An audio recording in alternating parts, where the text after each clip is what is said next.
Hail to the Redskins.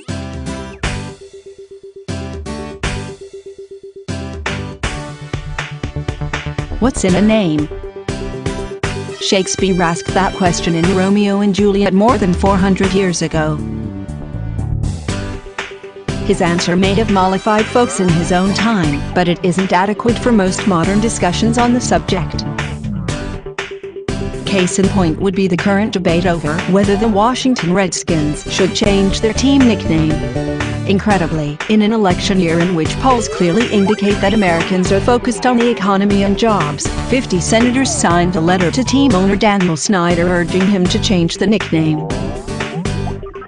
Really? Don't they have more important things to do, like passing legislation that encourages job creation and doesn't restrict it?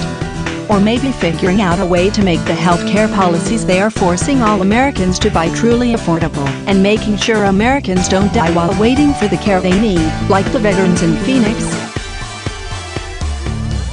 Or coming up with plans that really do make America less dependent on foreign oil?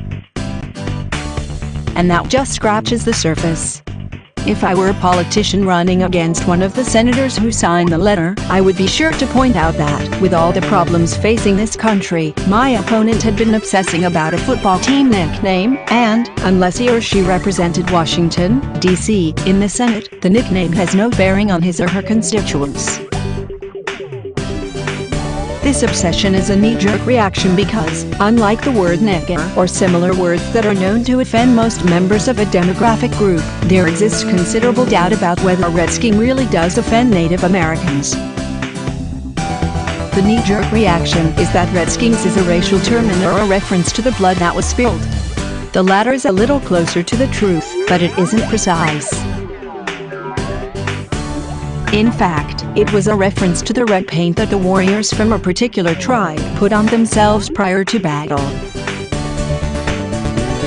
Not really different from the colonists' use of the term redcoats to describe British soldiers, which is much less offensive, in my opinion, than some of the terms that were used by soldiers in 20th century wars to describe their foes. Why not tell the Kansas City Chiefs to change their nickname? That one is a little tricky.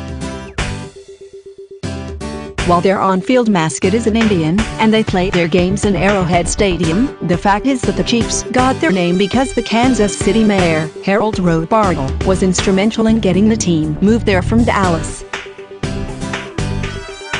The mayor's nickname was Chief.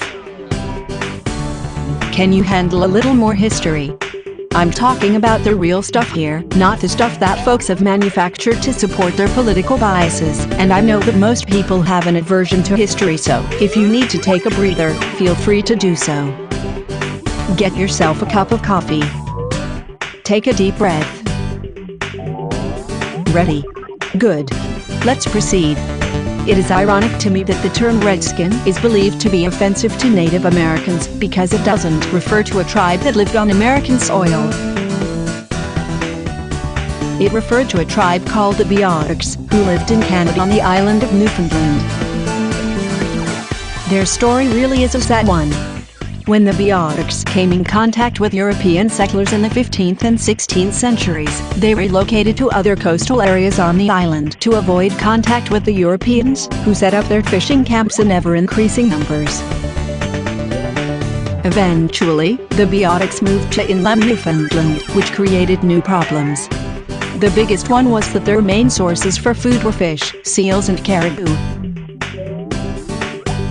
Moving inland robbed them of two, and the caribou population declined due to overhunting. That, in turn, led to a severe food shortage. Eventually, many of the Biotics starved to death, but many also fell victim to diseases they acquired through exposure to the Europeans, and others were killed in violent conflicts with the Europeans, conflicts in which, no doubt, many of the Biotics painted themselves with red war paint. I've heard some people argue that Redskins is an offensive word. Such an argument needs proof to support it. America, after all, is a land of laws, one of which is that proof is necessary to support an allegation. While it doesn't qualify as the kind of proof that could be offered in a courtroom, the only proof of whether the term offends Native Americans seems to be available through surveys.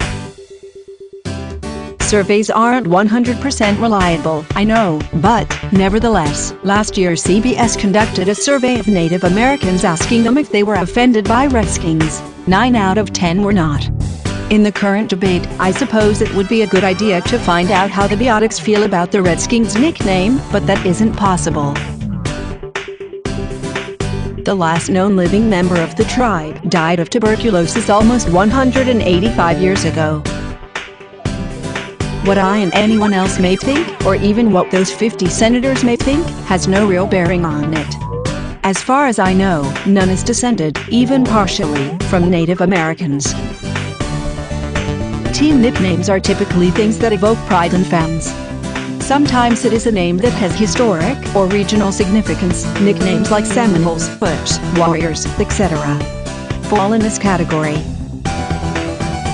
Granted, sometimes nicknames are absurd, sometimes they make no sense. But, unless the name is truly offensive, this is carrying political correctness to an extreme. Save your outrage for teams called the terrorists or the Klansmen.